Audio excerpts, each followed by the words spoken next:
Assalamualaikum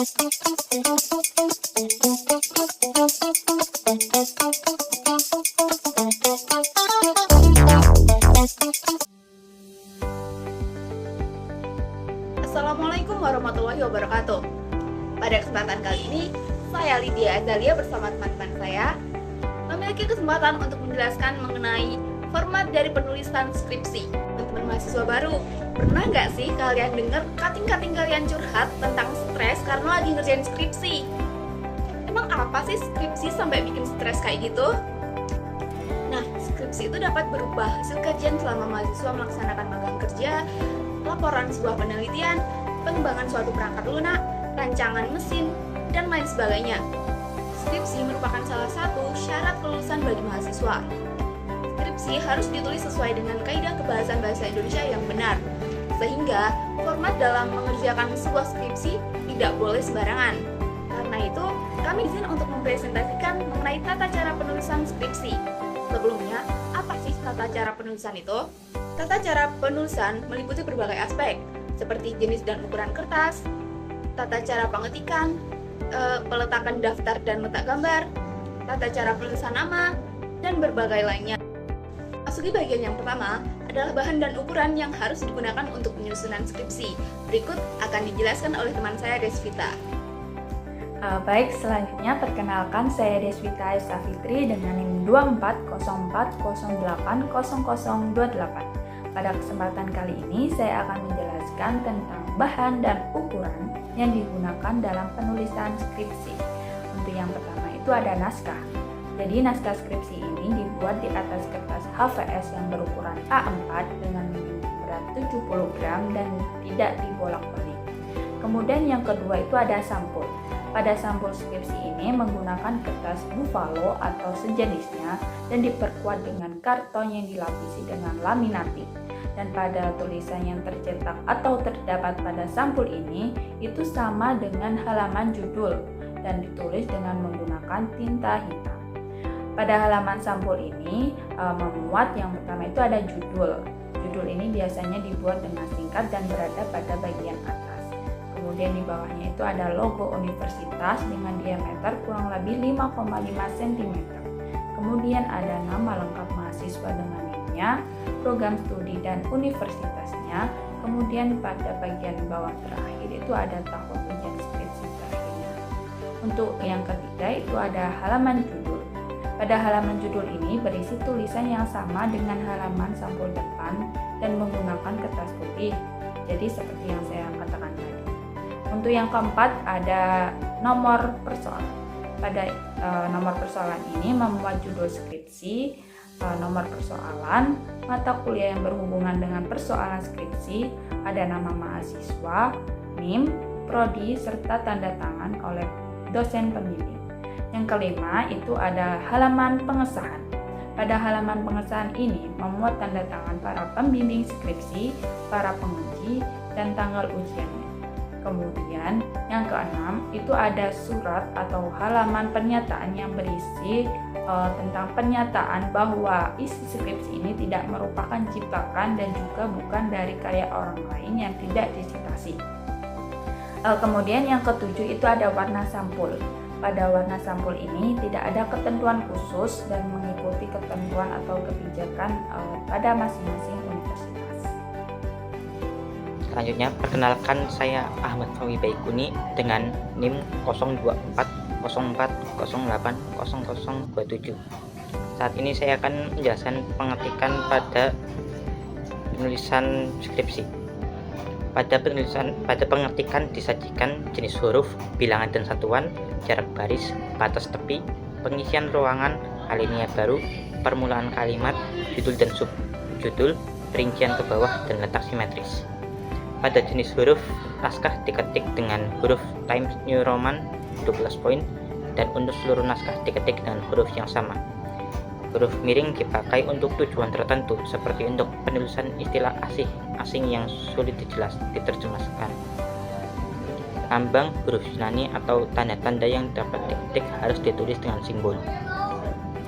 Judul bab ditulis dengan ukuran font 12 poin, bold dan huruf kapital. Judul subbab ditulis dengan ukuran font 12 bold dan huruf kapital pada huruf pertama. Judul sub-subbab ditulis dengan 12 poin bold huruf kapital pada kata pertama.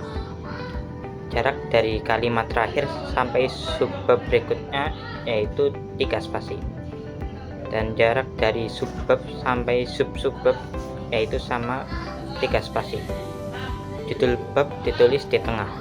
Judul subbab ditulis rapat tepi kiri atau link left. Isi bab ditulis rata kiri kanan atau justify. Bilangan dan satuan diketik dengan angka, kecuali pada permulaan kalimat bilangan diketik dengan huruf. Bilangan desimal ditandai dengan koma, bukan titik. Satuan menyatakan dengan singkatan resmi tanpa titik di belakangnya. Jarak dan baris.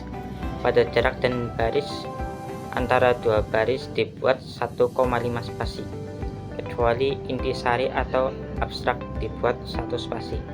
Kutipan langsung, judul daftar, dan gambar yang lebih dari 1 baris, dan daftar pustaka yang diketik dengan jarak 1 spasi ke bawah. Batas tepi. Batas-batas pengetikan ditinjau dari tepi kertas diatur sebagai berikut. Tepi atas dengan 4 cm, tepi kiri dengan 4 cm, tepi kanan dengan 3 cm, dan tepi bawah dengan 3 cm. Pengisian ruang. Ruangan yang terdapat pada halaman naskah harus diisi penuh. Artinya, pengetikan harus dari batas tepi kiri sampai batas tepi kanan. Tidak ada ruang yang terbuang, kecuali jika mulai dari alinea terbaru, persamaan, daftar, gambar, subjudul, atau hal-hal khusus. Alinea baru dimulai pada ketikan yang ke-6 dari batas tepi kiri. Permulaan kalimat, bilangan, simbol, atau rumus kimia yang memulai suatu kalimat harus dieja, tidak boleh ditulis dengan angka. Judul, subjudul, anak judul, dan lainnya. Judul harus ditulis dengan huruf besar atau kapital semua dan diatur supaya simetris, dengan jarak 4 cm dari tepi atas tanpa diakhiri dengan titik. Subjudul ditulis simetris di tengah-tengah. Semua kata dimulai dengan huruf besar, kecuali kata penghubung dan kata depan, tanpa diakhiri dengan titik. Kalimat pertama sesudah subjudul dimulai dengan alinea baru. Anak subjudul diketik mulai dari baris kiri, tetapi hanya huruf pertama saja yang berubah huruf besar. Perkenalkan, nama saya Hafiz Wijayanto dengan NIM 2405090056. Baik, di sini saya akan menjelaskan mengenai tata cara penulisan skripsi. Saya ini dari kelompok 4 dan kebetulan saya akan menjelaskan tentang penomoran halaman. Baik, penomoran halaman. Bagian awal skripsi dimulai dari halaman judul sampai ke intisari diberi nomor halaman dengan angka Romawi kecil. Kemudian bagian utama dan bagian akhir mulai dari pengantar bab 1 sampai ke halaman terakhir digunakan angka Arab. Kemudian yang C, nomor halaman ditempatkan di sebelah kanan atas kecuali ada judul atau bab pada bagian atas halaman itu. Untuk halaman yang demikian, nomornya ditulis di sebelah kanan bawah. D. Nomor halaman diketik dengan jarak 3 cm dari tepi kanan dan 1,5 cm dari tepi ke atas atau tepi bawah. Kemudian penomoran tabel. Tabel atau daftar diberi nomor urut dengan angka Arab dan diletakkan di atas tabel dengan posisi center. Kemudian tabel diperkenalkan terlebih dahulu sebelum muncul. Kemudian ada penomoran gambar. Penomoran gambar ini diberi dengan angka Arab dan diletakkan di bawah gambar yang bersangkutan dengan posisi center. Gambar diperkenalkan terlebih dahulu sebelum ditampilkan. Selanjutnya ada penomoran persamaan. Nomor urut persamaan yang berbentuk rumus matematis, reaksi kimia, dan lain-lainnya ditulis dengan angka Arab dan di dalam kurung ditempatkan di dekat batas tepi kanan yang menyatakan nomor bab di mana rumus tersebut berada. Dan nomor urut rumus tersebut dalam bab itu persamaan diperkenalkan terlebih dahulu sebelum dimunculkan. Contoh, CaSO4 plus K2C3 menjadi CaCO3 plus K2SO4. Baik, sekian penjelasan dari saya mengenai penomoran halaman. Selanjutnya, slide selanjutnya mengenai tabel, daftar, dan gambar akan dijelaskan oleh rekan saya. Terima kasih. Perkenalkan, nama saya Muhammad Wafa Arianto dengan NIM 2405090059. Saya di sini akan menjelaskan tabel atau daftar dan gambar. Untuk yang pertama, tabel atau daftar. A. Nama tabel yang diikuti dengan judul ditempatkan simetris di atas tabel tanpa diakhiri dengan titik. B. Tabel tidak boleh dipenggal, kecuali kalau memang panjang sehingga tidak mungkin diketik dalam satu halaman. Pada halaman lanjutan tabel dicantumkan nomor tabel, judul, dan kata lanjutan yang ditulis di antara dua tanda kurung. C. Kolom-kolom diberi nama dan dijaga agar pemisahan antara yang satu dengan yang lain cukup tegas. D. Jika tabel lebih lebar dari kurang lebih lebar kertas, sehingga harus dibuat memanjang kertas, maka bagian atas tabel harus diletakkan di sebelah kiri kertas. Selanjutnya E. Tabel diketik dengan simetris. F. Tabel yang lebih dari 2 halaman atau yang harus dilipat ditempatkan pada lampiran. Selanjutnya gambar. A. Bagan grafik, peta, dan foto semaunya disebut gambar. B. Nomor gambar yang diikuti dengan judul diletakkan simetris di bawah gambar tanpa diakhiri titik. C. Gambar tidak boleh dipenggal. D. Keterangan gambar dituliskan pada tempat-tempat yang lowong di dalam gambar dan jangan pada halaman lain. E. Bila gambar dilukis melebar sepanjang tinggi kertas, maka bagian atas gambar harus diletakkan di sebelah kiri kertas. F. Proporsi gambar atau lebar dan tingginya diusahakan supaya sewajar-wajarnya. G. Skala pada grafik harus dibuat agar mudah dipakai untuk mengadakan interpolasi atau ekstrapolasi. Selanjutnya, kata gambar diatur simetris pada halaman di mana gambar terletak. Untuk sekian dari saya, mohon maaf kalau ada salah kata. Baik, saya Geges Nadia Citra dengan NIM 2404090102 akan menjelaskan bahasa yang dipakai dalam penulisan skripsi. Bahasa yang dipakai yaitu bahasa Indonesia yang baku dan berupa kalimat sempurna.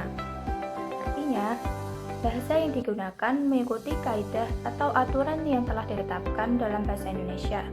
Tidak ada penggunaan kata sehari-hari yang informal atau dialek tertentu. Kalimat sempurna apa? Kalimat sempurna adalah kalimat yang memiliki unsur pokok lengkap, yaitu subjek, predikat, dan objek.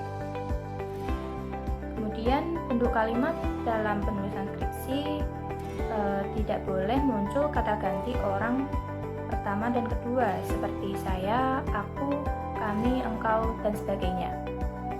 Hal ini untuk menghindari kesan subjektif dan lebih mengutamakan objektivitas dalam penyampaian informasi. Sebaiknya bentuk kalimatnya diubah ke dalam bentuk pasif, yaitu kalimat yang subjeknya menjadi objek dan objeknya menjadi subjek. Contohnya, buku itu dibaca oleh Andi. Buku adalah objek dan Andi adalah subjek. Penggunaan kalimat pasif membuat fokus lebih kepada tindakan atau peristiwa daripada pelakunya.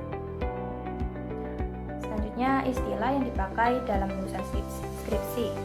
Jika tidak ada padanan kata dalam bahasa Indonesia yang tepat untuk suatu konsep atau hal tertentu, maka penulis diperbolehkan menggunakan istilah aslinya. Namun, istilah asing tersebut harus ditulis dengan huruf miring. Tujuannya agar pembaca mudah membedakan antara istilah asli Indonesia dan istilah asing yang dipinjam. Lalu ejaan.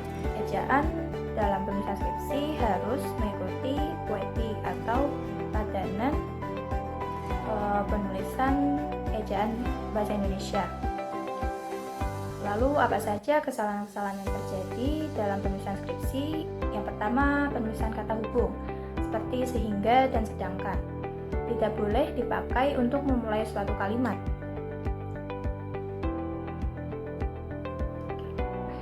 Karena kalimat tersebut umumnya menghubungkan dua klausa atau kalimat.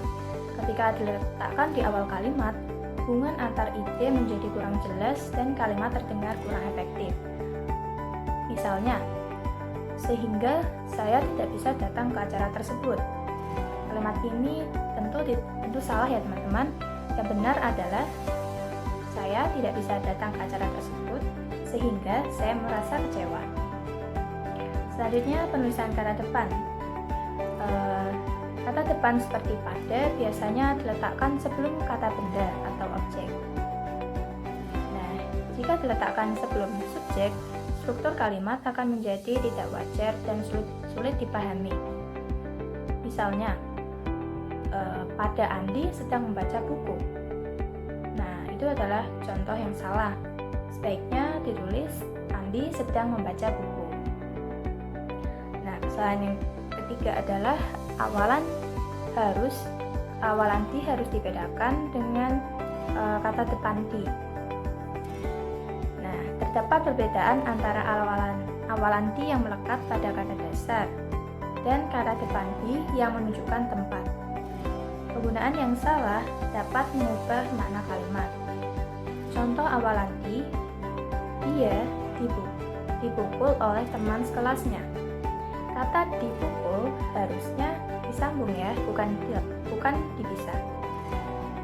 Sedangkan contoh kata depan di, buku itu ada di atas meja. Di atas adalah menunjukkan tempat. Karena itu di atas harus dipisah. Nah, kemudian penggunaan tanda baca. Penggunaan tanda baca yang salah dapat mengubah arti atau membuat kalimat menjadi ambigu. Misalnya, saya suka makan apel, jeruk, dan pisang.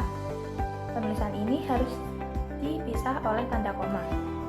Yang benar adalah saya suka makan apel, jeruk, dan pisang. Baik, itu pembahasan tentang bahasa yang harus diperhatikan dalam penulisan skripsi. Selanjutnya akan dibahas penulisan penulisan nama oleh teman saya yaitu Atika. Baik, seperti yang sudah dijelaskan oleh Gugus mengenai bahasa yang benar dalam penulisan skripsi, selanjutnya saya Atika dengan nomor 2404090105 akan menjelaskan mengenai penulisan nama dalam skripsi. Yang pertama adalah penulisan nama yang mencangkup nama penulis yang diacu dalam uraian, daftar pustaka, nama yang lebih dari satu kata, nama dengan garis penghubung, nama yang diikuti dengan singkatan, dan juga derajat kesarjanaan. Penulisan nama ini menggunakan metode handwriting style yang artinya adalah hanya nama akhirnya saja yang ditulis. Bila lebih dari dua orang, maka hanya nama akhir penulis pertama saja yang dicantumkan dan diikuti dengan DKK dalam bahasa Indonesia yang artinya dan kawan-kawan, jika dalam bahasa Inggris diikuti dengan O. Contoh yang lebih dari dua orang itu ada di nomor C. Di sini disebutkan bahwa ada 4 orang atau 4 penulis, maka yang ditulis hanyalah penulis pertamanya saja, atau penulis pertama misalnya adalah S.L. Maisel, itu kan nama belakangnya Maisel, maka yang dicantumkan hanya Maisel, dan nama-nama penulis lainnya akan disingkat menjadi DKK atau dan kawan-kawan, tahunnya yaitu 1976. Selanjutnya yang kedua ada nama penulis dalam daftar pustaka.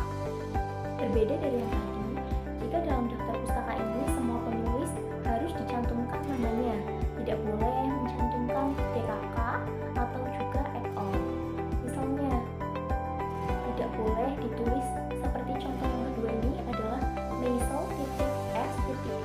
DKK. Itu salah, karena harusnya penulis lainnya juga dicantumkan. Contoh yang benar ini seperti ini, Maisel, Maisel ini sebagai nama belakang ya, S itu adalah nama depan, titik, K itu adalah nama tengah, titik, koma, dan penulis selanjutnya. Yang ketiga itu adalah nama penulis jika lebih dari satu kata, maka cara penulisannya adalah nama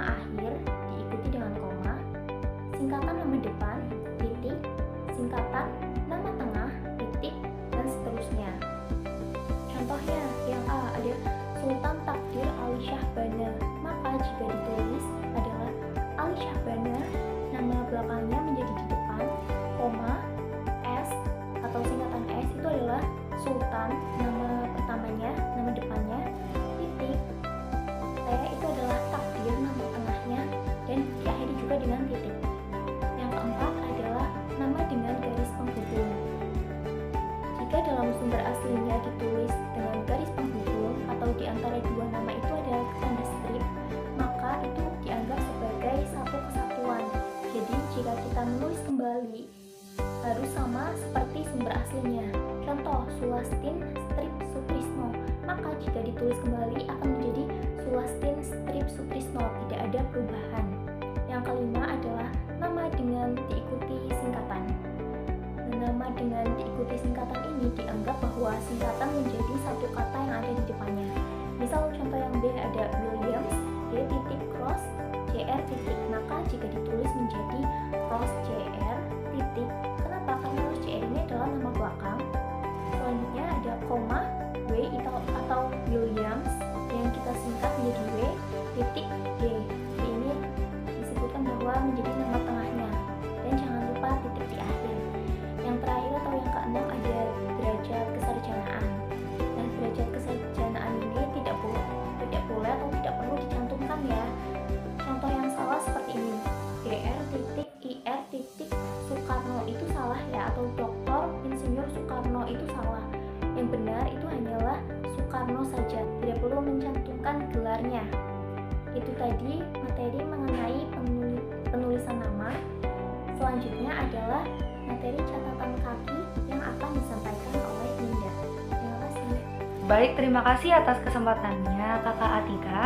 Jadi di sini saya akan memaparkan tentang catatan kaki, istilah baru, dan kutipan. Yang pertama, saya perkenalkan dulu, nama saya Farah Eninda Azara dengan NIM 24040900135. Saya akan memulainya dari catatan kaki. Nah, di skripsi sendiri ini catatan kaki itu tidak diperbolehkan ada ya teman-teman. Jadi di skripsi ini tidak diperbolehkan adanya catatan kaki. Lalu untuk selanjutnya ada istilah baru. Menggunakan istilah baru dalam skripsi ini, teman-teman kalau ingin menggunakan istilah baru harus konsisten. Bisa teman-teman beri tanda kurung atau bisa diberikan padanannya. Untuk istilah baru sendiri itu teman-teman bisa menggunakan istilah baru. Jikalau banyak ya teman-teman bisa istilah baru itu diberikan ke lampiran seperti itu. Jadi kayak diberi tabel seperti itu. Itu jika istilah barunya itu banyak.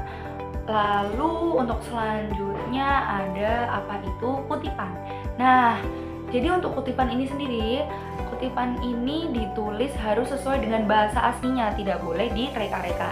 Nah, untuk kutipan ini sendiri, apabila kutipan itu lebih dari 3 baris, teman-teman bisa menggunakan 2 spasi.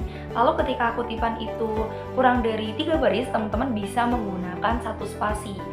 Lalu untuk selanjutnya kutipan ini tidak boleh diterjemahkan ya teman-teman, dan ditulis miring apabila menggunakan bahasa-bahasa asing. Lalu selanjutnya ada kata Arab. Nah, untuk kata Arab sendiri itu harus sesuai dengan pedoman transliterasi mengikuti SKB Menteri Agama dan Menteri Pendidikan Nasional Republik Indonesia. Nah, selanjutnya di sini saya akan menjelaskan apa itu gambar teknik. Jadi, gambar teknik itu sendiri telah diatur di dalam internasional Standard of Organization. Nah, gambar teknik sendiri memiliki aturan yang pertama yaitu menggunakan tinta atau plotter atau printer. Lalu yang selanjutnya gambar teknik menggunakan ukuran A0, A1, dan A2 sesuai dengan kebutuhan. Yang terakhir, sebisa mungkin gambar teknik ini dikecilkan, yaitu untuk ukuran A3 atau A4 dan dimasukkan dalam buku skripsi sebagai lampiran. Lalu yang terakhir, isi gambar harus memuat keterangan gambar yang dibuat. Sekian teman-teman. Lalu untuk selanjutnya teman saya akan menjelaskan tentang apa itu daftar pustaka. Terima kasih. Baik, terima kasih atas kesempatannya Sebelumnya, perkenalkan, nama saya Widya Tulidaya dengan NIM 24040901121. Di sini saya akan menjelaskan mengenai daftar pustaka. Daftar pustaka berisi seluruh data pustaka yang diatur dalam tulisan skripsi dengan susunan yang pertama ke bawah.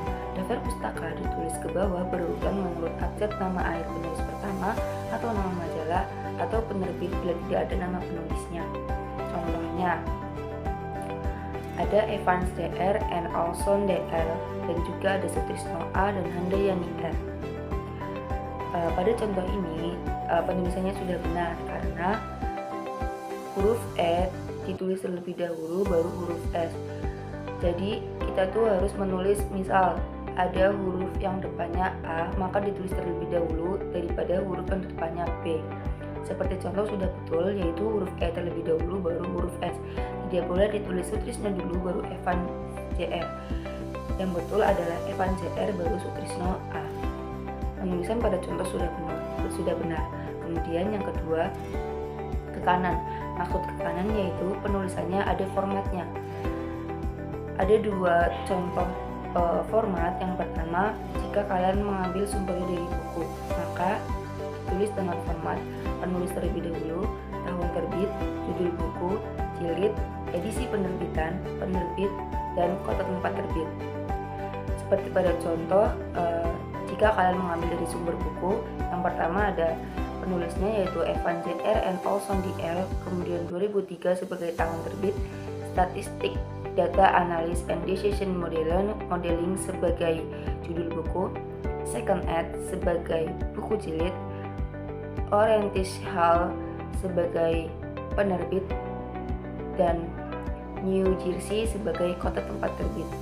Kemudian yang kedua, jika kalian mengambil sumbernya itu dari majalah, yang pertama ada penulis, tahun terbit, judul tulisan ini tidak dimiringkan atau tidak italik.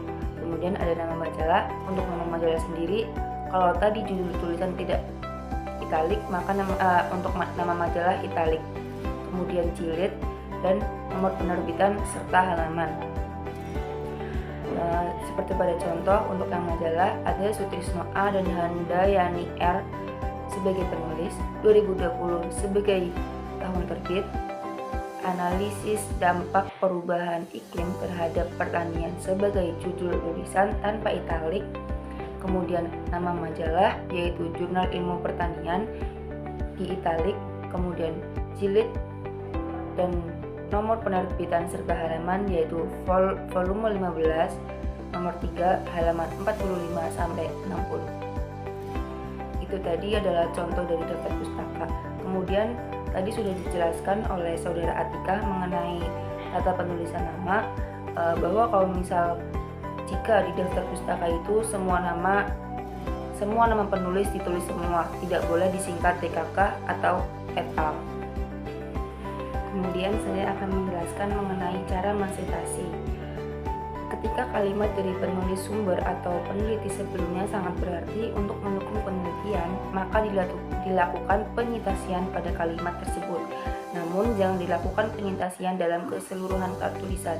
Jadi teman-teman yang ingin mengutip dari peneliti atau penulis yang lain, maka jangan lupa untuk disitasi. Jangan lupa untuk melakukan sitasi, namun jangan dilakukan penyitasian dalam keseluruhan tulisan. Kemudian persitasian dilakukan ketika yang pertama, bahasa yang digunakan sangat jelas dan ekspresif. Yang kedua, kalimat tersebut dibutuhkan untuk akurasi teknis.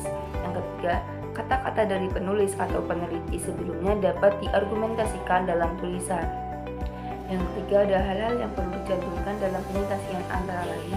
Yang pertama, nama dari penulis atau peneliti sebelumnya, dan yang kedua, sumber yang digunakan.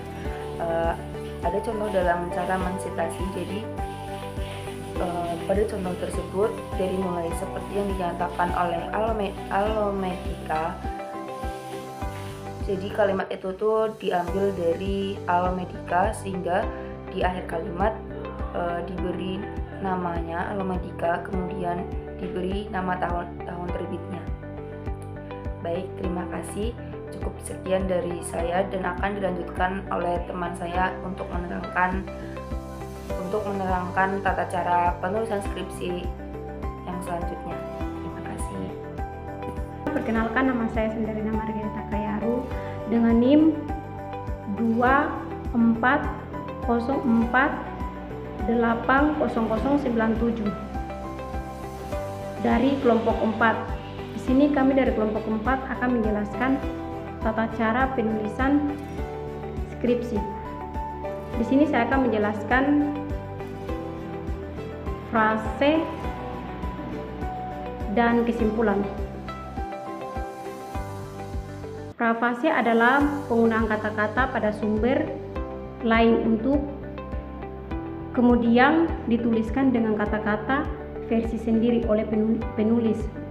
Saat prafase, penulisan tetap harus menginsertasi aslinya. Cara melakukan prafase yang pertama menggunakan sinominat kata, yang kedua mengubah struktur kalimat, yang ketiga mengubah kalimat aktif menjadi pasif atau sebaliknya, yang keempat kekurangan klausa menjadi frasi, yang kelima mengubah bagian dari kata, yang keenam cantumkan sumber yang lain. Next, itu kesimpulan dan sarang adalah hal yang berbeda. Prafase memiliki kalimat panjang yang hampir sama dengan sumber asli. Cara menyimpulkan artikel dari sumber asli memiliki tata cara yang sama. Sekian dan terima kasih. Wah, sampai di sini sudah banyak ya yang kita bahas.